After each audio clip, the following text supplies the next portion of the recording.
નમસ્કાર ગુજરાત। આજના મુખ્ય સમાચારની અંદર અંબાલાલ પટેલે કહ્યું એટલે પાકું વાવાઝોડું મચાવશે તબાહી। ગુજરાતના ખેડૂતો માટે સૌથી મોટા સમાચાર। સરકાર ખેડૂતોને થયેલા ભયંકર નુકસાન મામલે સહાય આપશે। ઇતિહાસનું સૌથી મોટું રાહત પેકેજ જાહેર કરવાની સંભાવના। આશરે 8,000 કરોડ રૂપિયાનું કૃષિ રાહત પેકેજ જાહેર થશે। ખેડૂતોની વહારે દાદા સરકાર, ટેકાના ભાવે ખરીદીનો ટેકો। માવઠાના માર વચ્ચે ખેડૂતો માટે રાજ્ય સરકારનો મોટો નિર્ણય। ખેડૂતોને મળશે વીઘા દીઠ 1,34,000 રૂપિયાની સહાય। આજથી શરૂ થશે ખેડૂત સત્યાગ્રહ આંદોલન। સોમનાથથી લઈને દ્વારકા સુધી કોંગ્રેસની આક્રોશ રેલી। ખેતીને બચાવવા માટે પાક ધિરાણ માફ કરવાની માંગણી। ઉદ્યોગપતિઓના દેવા માફ વખતે સર્વે થતા નથી, તો શું ખરેખર ગુજરાતના ખેડૂતોના દેવા માફ થશે? ગુજરાતના કૃષિ મંત્રીની સૌથી મોટી જાહેરાત। દેવા માફી અંગે સામે આવ્યું મોટું નિવેદન। પાક નુકસાનના ઓનલાઈન સર્વેનો ખેડૂતોએ કર્યો બહિષ્કાર। અન્ય રાજ્યોના દેવા માફ થાય તો ગુજરાતમાં કેમ નહીં? જ્યારે કોંગ્રેસ સરકારે એક ઝાટકે 72,000 કરોડ રૂપિયાના ખેડૂતોના દેવા માફ કર્યા હતા। ગુજરાતના મુખ્યમંત્રીની સૌથી મોટી જાહેરાત। લાખો ખેડૂતોના હિતમાં મોટો નિર્ણય। 9 નવેમ્બરથી મગફળી સહિતના પાકની ટેકાના ભાવે ખરીદી શરૂ થશે। કમોસમી વરસાદ બાદ ખેડૂતો માટે કોંગ્રેસ સરકાર મેદાને। ખેડૂતોની રેલી, ભારે વિરોધ યથાવત। દેશનું સૌથી મોંઘું રાજ્ય ગુજરાત બન્યું। ગુજરાતમાં 42 લાખ હેક્ટર જમીનને નુકસાન। ગુજરાતના મુખ્યમંત્રીની સૌથી મોટી જાહેરાત। ખેડૂતોને મળશે વીઘા દીઠ 12,000 કાં તો 15,000 રૂપિયાની સહાય। સૌરાષ્ટ્રના ખેડૂતોના ખાતામાં જમા થશે પૈસા। લગ્નમાં મોટો ખર્ચ અટકાવવા માટે નવો નિયમ। પાક નુકસાની મામલે સરપંચોનું આવેદન પત્ર। દરેક મહિલાઓના ખાતામાં જમા થશે 30,000 રૂપિયા। સૌથી મોટો નિર્ણય, પેટ્રોલ ડીઝલના ભાવમાં થશે ઘટાડો। આધાર કાર્ડ, પાન કાર્ડ ધારકો આપે ધ્યાન। ગુજરાતના રાશન કાર્ડ ધારકો માટે આવ્યા છે સૌથી મોટા સમાચાર। જાણો કયા ગામના 490 ખેડૂતોના દેવા માફ થયા। માવઠા અને વરસાદની આગાહી બાદ આંદોલનની આગાહી અંબાલાલ પટેલે વ્યક્ત કરી છે। સોના ચાંદીના ભાવમાં થશે ઘટાડો અને આજના સૌથી મોટા ખેડૂત ઉપયોગી સમાચાર જાણીશું આજના આ વિડીયોની અંદર। મિત્રો, દરેક સમાચાર, દરેક માહિતી જણાવીએ એ પહેલા ગુજરાતના જે પણ મિત્રો ચેનલ ઉપર જો પહેલી વાર આવ્યા હોય તો મિત્રો ખાસ કરીને વિડીયોને એક લાઇક કરી ચેનલને સબસ્ક્રાઇબ કરવાનું ભૂલતા નહીં। સાથે આજનો આ વિડીયો છે જેને અંત સુધી જોતા રહેજો। મિત્રો, તેના તાજા અને નવા હવામાન સમાચાર વિશે વાત કરીએ તો અરબી સમુદ્રમાં સર્જાયેલી વરસાદી સિસ્ટમ દૂર થતા રાજ્યમાં કમોસમી વરસાદનું જોર ઘટી ગયું છે। હવામાન વિભાગે રાજ્યના કેટલાક વિસ્તારમાં આજે છૂટાછવાયા વરસાદની આગાહી કરી છે। આ સિસ્ટમની અસર ઘટતા હવે રાજ્યમાં ધીમે ધીમે ઠંડીનો ચમકારો વધશે। હવામાન વિભાગે ગુજરાતના મોટા ભાગના વિસ્તારમાં ગાજવીજ અને 30 થી 40 કિલોમીટર પ્રતિ કલાકની ઝડપે પવન ફૂંકાવાની સાથે વરસાદની શક્યતા વ્યક્ત કરી છે। અંબાલાલ પટેલે રાજ્યમાં કાતિલ ઠંડીને લઈને આગાહી કરી છે। અંબાલાલ પટેલના જણાવ્યા અનુસાર 7 નવેમ્બરથી રાજ્યમાં ઠંડીનો પ્રારંભ થશે, જ્યારે 1 ડિસેમ્બરથી રાજ્યમાં ઠંડા પવનો ફૂંકાશે। 7 નવેમ્બર બાદ દક્ષિણ ભારતમાં વરસાદનું અનુમાન છે। 18 નવેમ્બર બાદ બંગાળના ઉપસાગરમાં વાવાઝોડું બનવાની સંભાવના છે। અરબ સાગરમાંથી ભેજ ગુજરાત તરફ આવતા 18 થી લઈને 24 નવેમ્બર દરમિયાન રાજ્યમાં ફરી માવઠા જેવું હવામાન સર્જાશે। મિત્રો, ત્યાં પછીના સમાચાર વિશે વાત કરીએ તો ખેડૂતોની વહારે દાદા સરકાર, ટેકાના ભાવે ખરીદીનો ટેકો। માવઠાના માર વચ્ચે ગુજરાતના ખેડૂતો માટે રાજ્ય સરકારનો સૌથી મોટો નિર્ણય। ગુજરાતમાં તાજેતરમાં પડેલા કમોસમી વરસાદ અને માવઠાના કારણે ખેડૂતોને થયેલા વ્યાપક નુકસાન વચ્ચે રાજ્ય સરકારે ખેડૂતો માટે સૌથી મોટો નિર્ણય લીધો છે। કૃષિ મંત્રી જીતુભાઈ વાઘાણી એ જાહેરાત કરી છે કે પ્રત્યેક ખેડૂતો પાસેથી 125 મણ મગફળી ટેકાના ભાવે ખરીદવાનો નિર્ણય લેવામાં આવ્યો છે। આ ખરીદી 9 નવેમ્બરથી શરૂ થશે। સાથે સાથે મિત્રો તમને જણાવી દઈએ તો મગફળી માટે ટેકાનો ભાવ 1,452 રૂપિયા, મગ માટે ટેકાનો ભાવ 1,753 રૂપિયા, અડદ માટે ટેકાનો ભાવ 1,560 રૂપિયા, સોયાબીન માટે ટેકાનો ભાવ 1,065 રૂપિયા નક્કી કરવામાં આવ્યો છે, જેના કારણે ગુજરાતના લાખો ખેડૂતો માટે આ ખુશ ખબર સામે આવી છે। શું તમારે ટેકાના ભાવે વેચાણ કરવાનું છે? ખાસ કરી મિત્રો નીચે કોમેન્ટ બોક્સમાં હા કે ના જણાવી આપજો। મિત્રો ત્યાં પછીના સમાચાર વિશે વાત કરીએ તો જ્યારે ભારતમાં કોંગ્રેસની સરકાર હતી ત્યારે એક ઝાટકે 72,000 કરોડ રૂપિયાના ખેડૂતોના દેવા છે માફ કરવામાં આવ્યા હતા. જી હા દર્શક મિત્રો, ખેડૂતોનું દેવું માફ કરો. જેમ મનમોહનસિંહ સરકારે 72,000 કરોડ રૂપિયાના ખેડૂતોના દેવા માફ કર્યા હતા, તેવી જ રીતે ગુજરાતના ખેડૂતોના પણ સંપૂર્ણપણે દેવા માફ કરવામાં આવે. પાક વીમા યોજના તાત્કાલિક શરૂ કરો, કારણ કે વર્ષ 2020થી ગુજરાતમાં પાક વીમા યોજના બંધ છે, પરંતુ દેશના બાકીના રાજ્યમાં પાક વીમા યોજના શરૂ છે. ઉદ્યોગપતિઓને નહીં પરંતુ હવે ખેડૂતોને પણ ન્યાય આપો, ખેડૂતોને સીધી સહાય આપો.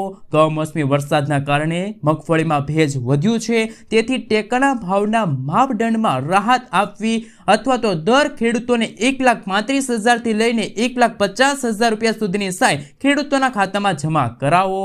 આ અંગે અમારી ચેનલ માહિતી જગત કોઈ પણ પ્રકારની પુષ્ટિ કરતી નથી કે આ સમાચાર સાચા છે કે પછી ખોટા, પરંતુ મીડિયામાં ફરતા અહેવાલ અનુસાર તમારા સુધી આ સમાચાર છે મિત્રો પહોંચાડવામાં આવી રહ્યા છે. પરંતુ મિત્રો ખાસ નીચે કોમેન્ટ બોક્સમાં ખાસ કરીને જણાવી દેજો કે શું ખેડૂતોને પાક નુકસાનની સહાય મળવી જોઈએ કે ખેડૂતોના દેવા છે એ માફ થવા જોઈએ, ખેડૂતોની પાક ધિરાણ લોન છે માફ થવી જોઈએ કે ના થવી જોઈએ. ખાસ નીચે કોમેન્ટ બોક્સમાં જણાવી આપજો. મિત્રો ત્યાં પછીના સમાચાર વિશે વાત કરીએ તો ગુજરાતમાં માવઠાના કારણે હજારો ખેડૂતોને થયેલા નુકસાન અંગે હવે આમ આદમી પાર્ટી પણ મેદાનમાં આવી છે. વિસાવદરના ધારાસભ્ય ગોપાલભાઈ ઇટાલિયાએ કહ્યું કે ગુજરાતમાં ઉદ્યોગપતિનું કરોડો રૂપિયાનું દેવું માફ કરવામાં આવે છે, ત્યારે કોઈ સર્વે કરવામાં આવતો નથી. જ્યારે કુદરતની થપાત ખાનારા ખેડૂતને સહાય આપવાની વાત આવે તો શા માટે સર્વેનું નાટક કરવામાં આવે છે તે સમજાતું નથી. ગુજરાત સરકારે પંજાબ સરકારની માફક જ કોઈ પણ જાતના સર્વે વિના ખેડૂતને હેક્ટર દીઠ ₹50,000ની આર્થિક મદદ કરવી જોઈએ. શું મિત્રો તમારું કહેવું છે? ખાસ ખેડૂતોને હેક્ટર દીઠ 50,000 રૂપિયાની સહાય મળવી જોઈએ કે ના મળવી જોઈએ? ખાસ નીચે કોમેન્ટ બોક્સમાં જણાવી આપજો. મિત્રો ત્યાં પછીના સમાચાર વિશે વાત કરીએ તો કમોસમી વરસાદ બાદ ખેડૂતો માટે કોંગ્રેસ મેદાને. કોંગ્રેસ પક્ષે ગુજરાતના ખેડૂતોને કમોસમી વરસાદ અને સરકારી ઉપેક્ષા સામે ન્યાય અપાવવા કિસાન આક્રોશ યાત્રાનું આયોજન કર્યું છે. આ યાત્રાનું પ્રસ્થાન આજે 6 નવેમ્બરે ભગવાન સોમનાથના આશીર્વાદ સાથે હર હર મહાદેવના નાદમાંથી થઈ રહ્યું છે. 13 નવેમ્બર દ્વારકાના ભગવાન દ્વારકાધીશના ચરણોમાં સમામ થશે. આ ટ્રેક્ટર યાત્રા સૌરાષ્ટ્રના તમામ જિલ્લાઓમાંથી પસાર થશે. મિત્રો ત્યાં પછીના સમાચાર વિશે વાત કરીએ તો સૌથી મોટું પેકેજ જાહેર થશે. ગુજરાતના મુખ્યમંત્રીની સૌથી મોટી જાહેરાત. 12.65 લાખ ખેડૂતોને પૈસા મળશે. સૌરાષ્ટ્રના 12.65 લાખ ખેડૂતોને 1218 કરોડ રૂપિયાનું નુકસાન થયું છે. કમોસમી વરસાદથી સૌરાષ્ટ્રમાં વાવેલા 37 લાખ હેક્ટરથી પણ વધુ જમીનમાંથી 33 લાખ હેક્ટર જમીનને ભારે અસર થઈ છે. અત્યાર સુધીમાં સર્વેક્ષણનું 84% કાર્ય પૂર્ણ થયું છે, જે 28 લાખ હેક્ટરને આવરી લે છે. અત્યાર સુધીમાં સર્વેક્ષણમાં જાણવા મળ્યું છે કે 12.65 લાખ ખેડૂતોને 25.60 લાખ હેક્ટર જમીન પર 33% કે તેથી વધુ નુકસાન સાથે 1218 કરોડ રૂપિયાનું નુકસાન થયું હોય તેવું ગુજરાતના મુખ્યમંત્રીએ જાહેરાત કરી છે. મિત્રો ત્યાં પછીના સમાચાર વિશે વાત કરીએ તો જે ખેડૂતોને 25 વીઘા જમીનમાં નુકસાન થયું હોય તો શું ખરેખર એક ખેડૂતને મળી શકે છે 1,34,000 રૂપિયાની સહાય? ચાલો મિત્રો જાણીએ તમામ વિગતવાર માહિતી. તો મુખ્યમંત્રી કિસાન સહાય યોજના અને SDRFમાં સહાય મળશે. 25 વીઘા હોય તો મળી શકે છે 1,34,000 રૂપિયાની સહાય. પાક નુકસાન સામે વળતર માટે જો ખેડૂતને પાક નુકસાન 33%થી જો વધુ પાક નુકસાન થયું હોય તો સહાય મળશે, અને જો 33%થી ઓછું પાક નુકસાન થયું હોય તો સહાય નહીં મળે. જો નુકસાન 33%થી લઈને 66% વચ્ચે હોય તો હેક્ટર દીઠ મળી શકે છે 20,000 રૂપિયા. જો નુકસાન 66%થી વધારે હોય તો હેક્ટર દીઠ ખેડૂતોને મળી શકે છે 25,000 રૂપિયા. ખાસ કરીને મિત્રો પાક નુકસાન સહાય અંતર્ગત વધારેમાં વધારે ખેડૂતોને 4 હેક્ટર માટે આ સહાય છે મળવા પાત્ર રહેશે. SDRF માટે આ સહાય જે કેન્દ્ર સરકારના નિયમો પ્રમાણે આપી શકાશે. જો પાકને 33%થી વધારે નુકસાન હોય તો પિયતવાળી જમીનના માલિક એટલે કે ખેડૂતને 17,000 રૂપિયા, બિનપિયત પાક માટે ખેડૂતોને 8,500 રૂપિયા પ્રતિ હેક્ટર સહાય મળશે, અને વધારેમાં વધારે 2 હેક્ટર માટે જમીન હોય તો ખેડૂતોને સહાય મળશે. ખેડૂત ભાઈઓ, તમે 25 વીઘાના ખાતેદાર છો અને 100% પાક બગડી ગયો છે અને રાજ્ય સરકાર મન મૂકીને વળતર અને સહાય બંને આપશે તો તમને મળી શકે છે 1,34,000 રૂપિયાની આર્થિક સહાય. મિત્રો, ત્યાં પછીના સમાચાર વિશે વાત કરીએ તો વાહ દાતાર વાહ, કળિયુગનો કર્ણ, ખેડૂતોના બધા દેવા ભરી દીધા છે. અમરેલી જિલ્લાના સાવરકુંડલાના જીરા ગામના ખેડૂતોની 30 વર્ષની વેદનાનો આવ્યો અંત. જીરા ગામના અગ્રણીય અને હાલ સુરત નિવાસી બાબુભાઈ ધનજીભાઈએ એક માનવતાભર્યો નિર્ણય લઈને જીરા ગામના ખેડૂતને સરકારી લેણાના બોજમાંથી મુક્ત કરાવ્યા છે. બાબુભાઈએ ભાવનગર ડીકો ઓપરેટર બેંકને કુલ અંદાજિત 1 કરોડ રૂપિયાનું લેણું ભરી દેતા ગામના 490 ખેડૂતને 30 વર્ષ જૂના કરમાંથી મુક્તિ મળી છે. જીરા ગામના કરજ મુક્ત કરનાર અને કરજ મુક્ત થનાર ખેડૂતોમાં ખુશીનો માહોલ છે.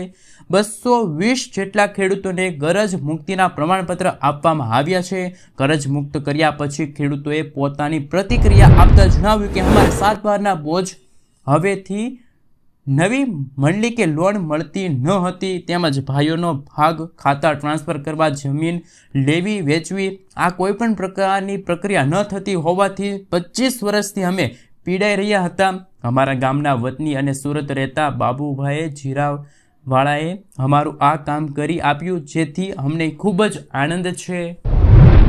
મિત્રો, ત્યાં પછીના સમાચાર વિશે વાત કરીએ તો રાશન કાર્ડ ધારકો માટે આવ્યા છે સૌથી મોટા સમાચાર. રાજ્યના સસ્તા અનાજની દુકાનના સંચાલકો અને પુરવઠા વિભાગ વચ્ચે ઘર્ષણ પહોંચ્યા. સંચાલકોએ તેમની પડતર માંગણીઓ સંતોષાય નહીં ત્યાં સુધી ચાલુ મહિનામાં જથ્થા માટે પરમિટ જનરેટ કરવા કે વિતરણ કરવાનો સાફ ઇનકાર કર્યો છે. પરિણામે રાજ્યભરની 17,000 દુકાનોમાં વિતરણ વ્યવસ્થા ઠપ થઈ ગઈ છે. ગરીબ રાશન કાર્ડ ધારકોને અત્યારે હવે ધક્કા ખાવા પડી રહ્યા છે. મિત્રો, આગલા સમાચાર વિશે વાત કરીએ તો હાલ સૌથી મોટા સમાચાર. ખેડૂતો સત્યાગ્રહ આંદોલન શરૂ. અમરેલી સહિત ભાવનગર જિલ્લાના કમોસમી વરસાદના કારણે ખેડૂતોને થયેલા નુકસાનીમાં વળતરને લઈને કોંગ્રેસ દ્વારા ખેડૂત સત્યાગ્રહ આંદોલન શરૂ કરવામાં આવ્યું. ગુજરાતના ખેડૂતોના સપના પર પાણી ફેરવાઈ ગયું. આ વખતે ખરીફ પાકોમાં ખેડૂતોને મોટી નુકસાની ભોગવવાનો વારો આવ્યો. કમોસમી વરસાદ અને મુશળધાર વરસાદથી કપાસના પાકને ભારે નુકસાન થયું. મુખ્યમંત્રી અને કૃષિમંત્રી આ સાથે મિત્રો જો વાત કરીએ તો એમને પત્ર લખવામાં આવ્યો. ભૂતપૂર્વ કૃષિમંત્રી અને વરિષ્ઠ કોંગ્રેસ નેતા પરેશ ધાનાણી દ્વારા તૈયાર કરવામાં આવેલા પ્રારંભિક અંદાજ મુજબ કૃષિ વિભાગની સહાય અને કૃષિ નિષ્ણાતોના મંતવ્યો અને ખેડૂતોને પોતાના જ્ઞાન આધારે કપાસના પાકને પ્રતિ વીઘા દીઠ આશરે 50,000 રૂપિયાનું નુકસાન થયું હોય તેવા આંકડા સામે આવી રહ્યા છે. મિત્રો, ત્યાં પછીના સમાચાર વિશે વાત કરીએ તો હાલ સૌથી મોટા સમાચાર સામે આવી રહ્યા છે. અત્યાર સુધીનું સૌથી મોટું કૃષિ રાહત પેકેજ જાહેર. માનવામાં આવી રહ્યું છે કે રાજ્ય સરકાર દ્વારા જાહેર થનારું આ કૃષિ રાહત પેકેજ ગુજરાતમાં ઇતિહાસમાં અત્યાર સુધીનું સૌથી મોટું કૃષિ રાહત પેકેજ હોઈ શકે છે. સરકારે ખાસ SDRFના નિયમોથી આગળ વધીને ખેડૂતોને મહત્તમ સહાય પહોંચાડવાની તૈયારી કરી છે. ઉલ્લેખનીય છે કે ખેડૂતોને આર્થિક ટેકો આપીને તેમને ફરી બેઠા કરવાનો ઉદ્દેશ સાથે સરકાર દ્વારા આ નિર્ણય લેવામાં આવ્યો છે. ગઈકાલે યોજાયેલી ઉચ્ચ સ્તરીય બેઠકમાં સર્વેના આંકડા અને નુકસાનીના વિગતો આધારે સહાયની ફોર્મ્યુલા નક્કી કરવામાં આવશે. મિત્રો, ત્યાં પછીના સમાચાર વિશે વાત કરીએ તો શું ખરેખર ખેડૂતોને મળી શકે છે 12,000 કે પછી 15,000 રૂપિયાની આર્થિક સહાય? ખાસ મિત્રો, ગઈકાલે જાહેર રજા હોવાથી કેબિનેટની બેઠક ન મળી હતી. CM નિવાસ સ્થાને 2 દી પહેલા 3 કલાક બેઠક ચાલી હતી. ખેડૂતને 12,000 થી 15,000 જેટલી અથવા તો તેથી વધુ સહાય મળે તેવી સંભાવના છે. રાહત પેકેજમાં ધિરાણ માફીની માંગ સ્વીકારાશે કે કેમ નહીં? અંદાજે 10,000 કરોડ રૂપિયાનું નુકસાન થયું હોય તેની ચર્ચા છે, જેમાં 7,000 કરોડ રૂપિયાનું પેકેજ જાહેર થાય તેવી સંભાવના છે. સરકાર ખેડૂતોની સાથે કોઈ પણ ખેડૂતને અન્યાય નહીં થાય તેવું મુખ્યમંત્રી ભૂપેન્દ્ર પટેલે જણાવ્યું. 16,000 ગામના ખેડૂતોને મળશે પૈસા તેવા અહેવાલો સામે આવી રહ્યા છે. મિત્રો, ત્યાં પછીના સમાચાર વિશે વાત કરીએ તો શું ખરેખર મહિલાઓના ખાતામાં જમા થશે 30,000 રૂપિયા? બિહાર વિધાનસભાના ચૂંટણીના પ્રથમ તબક્કાના પ્રચાર અંતર્ગત મહાસંગઠનના મુખ્યમંત્રી પદના ઉમેદવાર તેજસ્વી યાદવે કેટલાક મોટા ચૂંટણી વાયદા કર્યા. એક પ્રેસ કોન્ફરન્સમાં તેમણે જાહેરાત કરી છે કે આ વખતે બિહારની જનતામાં પરિવર્તિત મૂડમાં છે. જૂની સરકાર નહીં રહે. તેજસ્વીએ મોટા વાયદા આપ્યા છે અને તેજસ્વી યાદવે વચન આપ્યું કે જો સરકાર તેમની બનશે તો બહેન માઈ યોજના લાગુ કરવામાં આવશે. તેમણે કહ્યું કે મકર સંક્રાંતિના દિવસે એટલે કે 14 જાન્યુઆરીના રોજ માતાઓ અને બહેનોના ખાતામાં આશરે જમા થશે 30,000 રૂપિયાની સહાય. જીવિકા દીદી માટે સૌથી મોટી જાહેરાત થઈ શકે છે તેવા પણ અહેવાલ સામે આવી રહ્યા છે. આ સાથે મિત્રો વાત કરીએ તો બહેનોને 2,000 રૂપિયા દર મહિને અને આ ઉપરાંત 5 લાખ રૂપિયાનો વીમો અને વ્યાજ માફી પણ આપવામાં આવશે તેવી જાહેરાતો પણ કરવામાં આવી રહી છે. તો મિત્રો તમને વિડીયો પસંદ આવ્યો હોય તો વિડીયોને એક લાઇક કરી ચેનલને સબસ્ક્રાઇબ કરવાનું ના ભૂલતા. રોજે રોજના તાજા અને નવા મહત્વના સમાચાર જાણવા માંગતા હોય તો ખાસ કરીને ચેનલને સબસ્ક્રાઇબ કરી દેજો અને તમારા મિત્રોને પણ ખાસ કરીને મિત્રો વોટ્સઅપ ગ્રુપ છે, ફેસબુક ગ્રુપ છે એમાં શેર કરી દેજો, જેમના કારણે ગુજરાતના દરેક મિત્રોને છે એ દરરોજના તાજા સમાચાર છે એ અમારી ચેનલ માહિતી જગતના માધ્યમથી મળી જાય.